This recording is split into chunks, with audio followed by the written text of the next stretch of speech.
Sorry guys ha. Kasalanan ko to eh. Paparusahan patuloy kayo ng dahil sa akin. Zeph, di mo naman yun kasalanan. Huwag ka nang mag-sorry. Ano ba naman yung isang araw lang na parusa, di ba? Kaya natin to. Ha? Alam mo ba, naalala ko tuloy nung baguhan pa lang ako sa Taratok. Halos buong araw ako nag-live nun kahit walang nanonood. As in, walang nanonood. Pero syempre, kailangan kong kumita kahit na merong mga nagko-comment na hindi naman talaga bibili, ganun, nanggugulo lang. Pero tignan mo ngayon, di ba? Dami ko ng fans. Dami ko ng followers, di ba? Tsaka malakas na yung kita ko compared to dati. Ako nga, nung isang araw, napuyat ako kaka-makeup sa mga patay para matulungan sila mama at papa. Eh, nakatulog na nga ako sa tabi ng kabaong eh.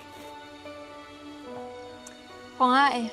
Buong araw kong inaalagaan yung mga kapatid ko. Ako lahat sa bahay.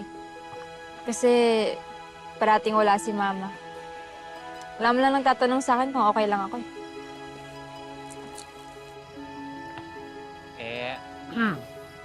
Ako nga eh. Hanggang ngayon, nag-TPS. Saan?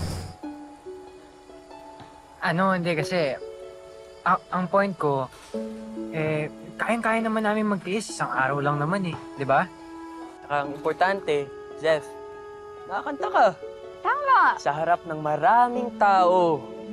Di ba? Isang accomplishment na yan, nagawa mo. Dami-dami yung tao kanina, tapos ang galing-galing mo. In short, nalampasan niya na yung takot niya sa stage. Ay, Nga.